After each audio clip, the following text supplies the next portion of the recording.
ग्रामीण विकास मंत्रालय की तरफ से पेश है कार्यक्रम खुशी उगेगी गांव में। बात कहाँ तक पहुँची? बात कहाँ तक पहुँची?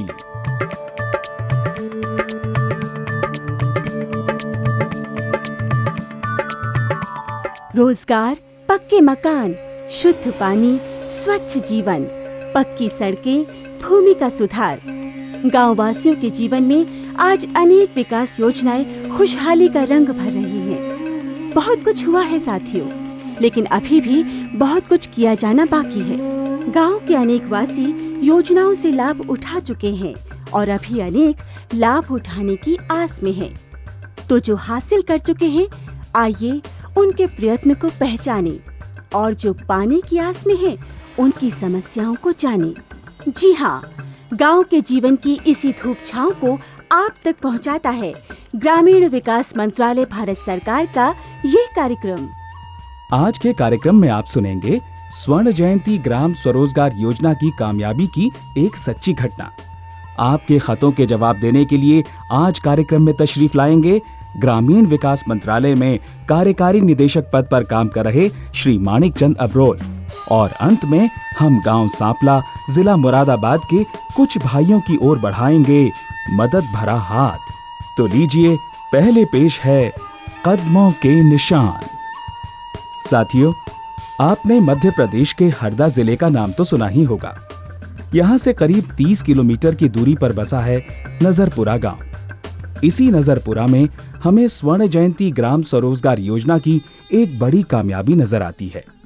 ये गांव टिमरनी जनपद पंचायत के इलाके में आता है। यहाँ के वासियों में स्वयं सहायता समूह बनाने की प्रेरणा जगाने में टिमरनी जनपद पंचायत की भी एक बड़ी हिस्सेदारी रही है। खैर, तो हम बात कर रहे थे नजरपुरा की आदिवासी महिलाओं की कामयाबी की। कुछ समय पहले इनके परिवारों की आर्थिक स्थिति बहुत ही खराब थी। परिवार के सदस्य अक्सर भरपेट खाना भी नहीं प्राप्त कर पाते थे। राह कठिन थी, अंधेरा घना था और दूर दूर तक रोशनी की कोई किरण नहीं थी।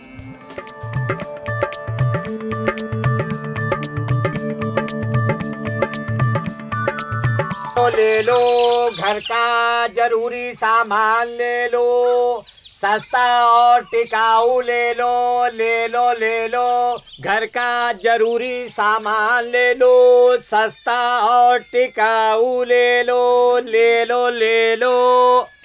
अरे ओ सोमा, क्या है रे बरकू? कुछ खरीदेगी क्या?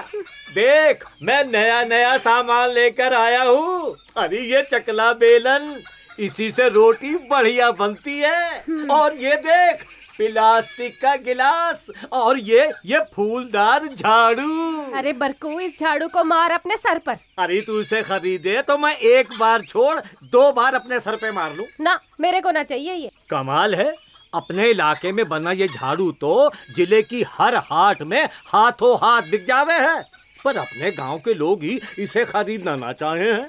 अरे बरकू, क्यों गरीबों का मजाक उड़ाता है? हम ना खरीद सके ये सब। अरे नकद ना सही तो उधार ही खरीद ले, चिंता क्यों करती है? पूछता है चिंता क्यों करती है? अरे हमारी तो जिंदगी का दूसरा नाम ही चिंता है। दिन निकले तो रोजगार मजदूरी की चिंता, शाम ढले तो बच्चों का पेट भरने की चिंता। पर हमारी कोई चिंता दूर नहीं होती बरकू। चिंता से बस चिंता ही निकलती रहे। अब तेरे से कुछ उधार लेंगे तो उसे चुकाने की चिंता लगी रहेगी बस। अब तुम लोगों के कर्म ही ऐसे हैं तो कोई क्या करे। अच्छा, मैं तो अपना कर्म पूरा करता हूँ बहन। ले लो ले लो, घर का सामान ले लो, जरूरी। ठीक कहा बरकू ने, अपने तो कर्म ही ऐसे हैं।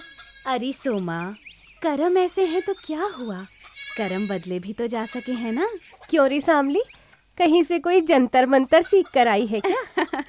हाँ सोमा, वो बिलाक के मुखिया जी बता रहे हैं कि अब हम गरीबों की हालत सुधर सके हैं। अब बिलाक वाले मुखिया जी आए हैं गांव में? हाँ री, और उनके साथ एक बंक वाली बहन जी भी हैं। अच्छा, वो हमें गरीबी दूर करने की जुगत बताएंगी। कौन सी जुगत है ऐसी? अरे पूरी बात तो वो ही बताएंगे ना। मैंने तो यही सुना है कि हमें अपने अपने समूह बनाने होंगे, बचत करनी होगी, अच्छा, कोई कारोबार करना होगा। कारोबार? हाँ हाँ, ऐसा कारोबार जो अपने बस का हो। तो चलना फिर उनकी बात सुने। हाँ हाँ, उधर दवा खाने वाले छप्पर के नीचे सभा हो रही है। मैं तो अपने टोले की 10-5 औरतों को जमा करने ही आई थी। चल फिर जल्दी करना। चल।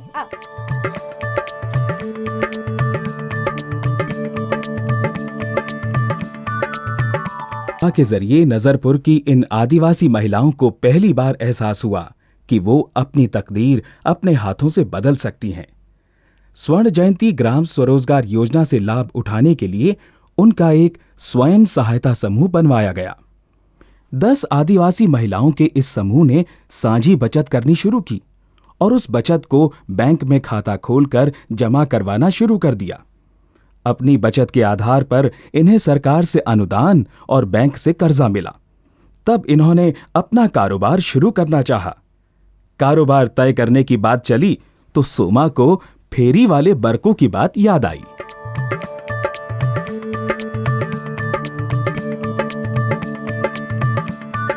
सुन सांवली, क्यों ना हम झाड़ू बनाकर बेचना शुरू कर दे? अरे हाँ री, झाड़ू की तो हर घर में जरूरत होती है। हाँ, और वो बरकू फेरी वाला बता रहा था कि ये फूलदार झाड़ू तो हर हाट में बिके। हाँ, और ये झाड़ू तो हम खुद बना सकते हैं। हाँ। हमारा तो खानदानी काम रहा है ये। हारी, और इसमें लगने वाली नोकदार घास हमारे इलाके में खूब मिले। तो फिर तय रहा, हम यही काम करेंगे। हाँ, बिल्कुल ठीक है।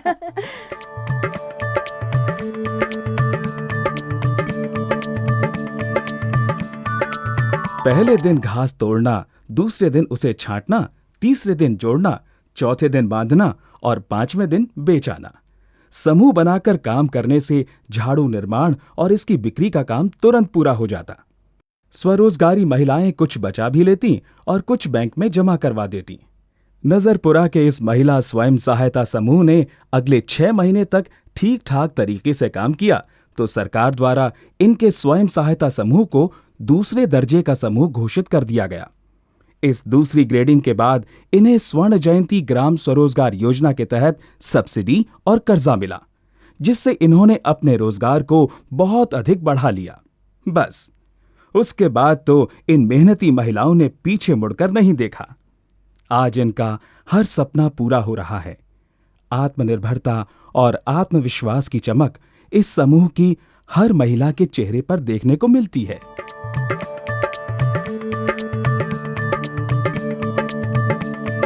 अरे बरकू, बोल तो। आज सारा सामान बेच लिया? अरे देख लिया, आज तो कमाल हो गया। तेरे टोले में ही सब माल बिक गया, बस इन झाड़ुओं को छोड़कर। अरे बरकू, अब तेरे झाड़ुओं को यहाँ कौन पूछेगा? जब हम इन्हें खुद बनाकर दूसरों को बेचते हैं तो फिर तेरे से क्यों खरीदेंगे बरकू? हाँ सोमा, तुम्हारे समूह के बनाए झाड़ुओं की तो इलाके की हर हाट में धूम है। धूम तो हमारी मेहनत और कामयाबी की भी है बरकू। हाँ सोमा, सब जानते हैं कि तुमने समूह बनाकर काम करने से क्या कुछ नहीं पा लिया। हाँ बरकू, सच्ची बात है ये तो।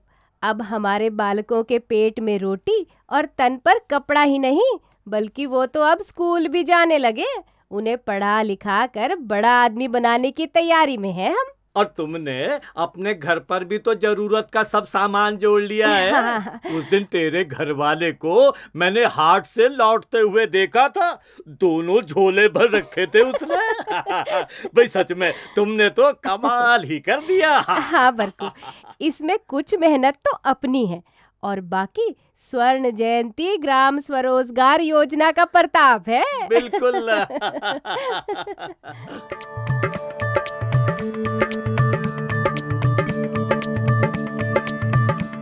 तो साथियों, ये थी स्वयं सहायता समूहों की कामयाबी की वो सच्ची मिसाल जिसे जिला हरदा के गांव नजरपुरा की महिलाओं ने हमारे सामने पेश किया है। इनकी खुशहाली के बारे में आपको बताने के पीछे हमारा मकसद यही था कि आप में से जो जरूरतमंद भाई बहन हैं वो इनसे प्रेरणा लें और अपने स्वयं सहायता समूह बनाकर ऐसा ही कुछ करने की सोचें।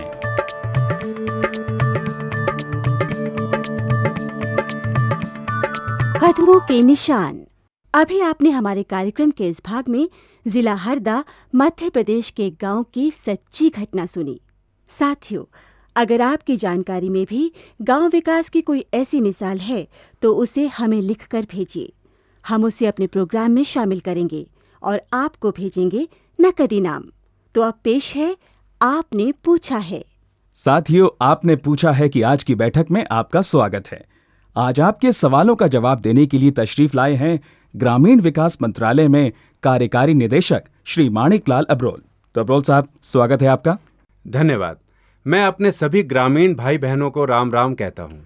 अब्रोल साहब, क्योंकि आप मंत्रालय में स्वर्ण जयंती ग्राम स्वरोजगार योजना यानी SGSY को आगे बढ़ाने की जिम्मेदारी संभाले हुए हैं, तो हम आपसे इस योजना से जुड़ी जानकारी चाहेंगे। जी हाँ, जरूर। अब्रोल साहब, ये पहला खत हमें मिला है गांव खाबला, जिला समस्तीपुर, बिहार से। इसे लिखा है करमभान विजयवीर और उनके साथियों ने। ये लिखते हैं कि हमारे इलाके में कुछ स्वयं सहायता समूह बनाए गए हैं जो अपना कारोबार भी कर रहे हैं, लेकिन इनमें शामिल सभी लोग गरीबी रेखा से नीचे के हैं। गांव में कुछ ऐसे भी तो लोग होते हैं जो बेशक गरीबी रेखा से ऊपर के होते हैं, लेकिन कारोबार रोजगार की उन्हें भी सख्त जरूरत होती है। बिल्कुल होती है भाइयों। देखिए, स्वर्ण जयंती ग्राम स्वरोजगार योजना का मकसद है गांव वासियों के हुनर को कारोबार की शक्ल देना और इस तरह उन्हें अपने पैरों पर खड़ा करना। तो आपके पत्र के जवाब में हम यही कहना चाहेंगे कि SGSY से लाभ उठाने के लिए जो स्वयं सहायता समूह बनाए जाते हैं, उनमें आमतौर पर गरीबी रेखा से नीचे के लोग ही शामिल किए जाते हैं। जी, लेकिन हाँ, अगर जरूरी समझा जाए तो स्वयं सहायता समूह में 20% तक गरीबी रेखा से ऊपर के लोग भी शामिल किए जा सकते हैं। यानी कि 100 में से 20 लोग गरीबी रेखा से ऊपर के हो सकते हैं। जी हाँ, और खास मामलों में उनकी ये संख्या 30% तक भी जा सकती है। अब्रोल साहब, इसका फैसला कौन करता है कि गरीबी रेखा से ऊपर के कौन से लोग स्वयं सहायता समूह में शामिल किए जा सकते हैं? इसका फैसला ग्राम सभा की बैठक में ही किया जाता है। तो भाइयों, अगर आपके गांव में भी गरीबी रेखा से ऊपर के जरूरतमंद लोग स्वयं सहायता समूहों में शामिल होना चाहते हैं तो उन्हें अपनी बात ग्राम सभा की बैठक में जरूर रखनी चाहिए। अब्रोल साहब, हम एक पत्र और ले रहे हैं जिसे भेजा है गांव कासपुर, ब्लॉक धानपुर, जिला बाराबंकी से नंद बिहारी ने।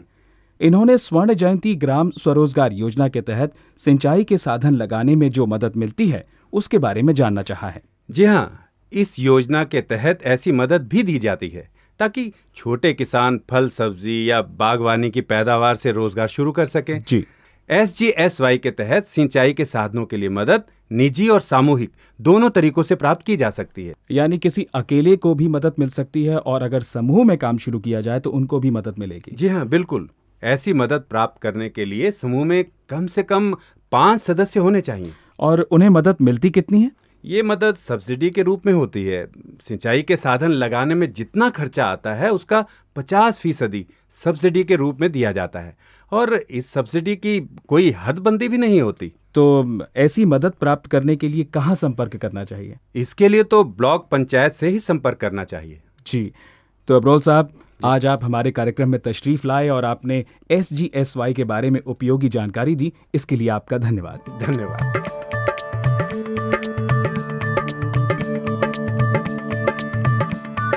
आपने पूछा है। अभी आपने अपने खतों के जवाब सुने। साथियों, अगर आप भी ग्राम विकास से जुड़ी या किसी विकास योजना से जुड़ी कोई जानकारी चाहते हैं तो खुद खत लिखकर या किसी से लिखवाकर हमें खत भेजिए। हमारे कार्यक्रम में पधारने वाले विशेषज्ञ मेहमान आपके हर सवाल का तसल्ली बख्श उत्तर देंगे। खत लिख दे सांवरिया के नाम बाबू, खत लिख दे सांवरिया के नाम बाबू, कोरे कागज पे लिख दे सलाम बाबू, वो जान जाएंगे पहचान जाएंगे कैसे होती है सुबह से शाम हम आपके मददगार। साथियों, गांव काकरखेड़ा, जिला चित्तौड़गढ़, राजस्थान से महिपाल भाई लिखते हैं कि कुछ समय पहले मेरा परिवार इंदिरा आवास योजना से मदद पाने के लिए चुना गया था। मुझे मदद की पहली किश्त मिली तो मैंने अपना पक्का मकान अपनी देखरेख में बनाना शुरू कर दिया। लेकिन दूसरी किश्त मुझे अभी तक नहीं मिली। मेरा मकान अधूरा पड़ा है। मैं गांव के प्रधान और ब्लॉक पंचायत के प्रधान तक कई बार गुहार लगा चुका हूँ, लेकिन कोई कुछ नहीं कर रहा। मेहरबानी करके मेरी मदद कीजिए। महिपाल जी, आपने ये नहीं लिखा कि क्या आपके गांव में और भी ऐसे लोग हैं जिनकी पक्के मकान के लिए मदद रुकी हुई है? खैर, हमने आपकी शिकायत आपके पूरे ब्यौरे के साथ दर्ज कर ली है। हम ग्रामीण विकास मंत्रालय तक आपकी शिकायत भेज रहे हैं। आज से तीसरे कार्यक्रम में हम आपको बताएंगे कि आपकी समस्या का कारण क्या है और उसे दूर करने के लिए क्या उपाय किया गया है। आज से 3 कार्यक्रम पहले सुनी गई समस्या के समाधान की। गांव तेजली, जिला यमुनानगर, हरियाणा के कुछ वासियों ने लिखा था कि उनके गांव तक पहुंचने वाली सड़क का काम अधूरा पड़ा है। तो साथियों, हमारी मददगार टीम ने इस बारे में पता लगाया है।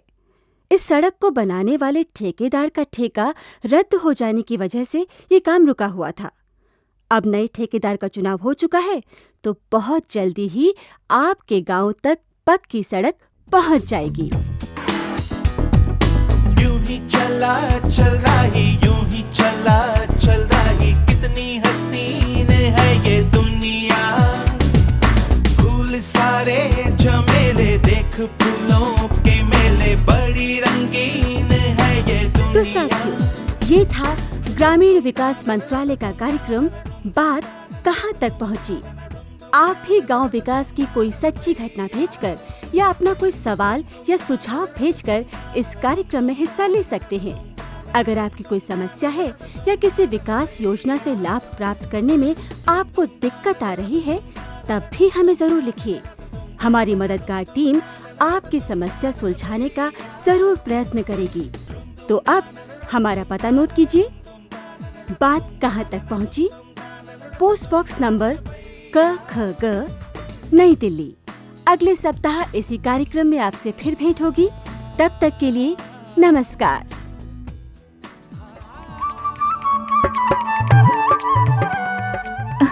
तो कैसा लगा आपको हमारा ये प्रोग्राम?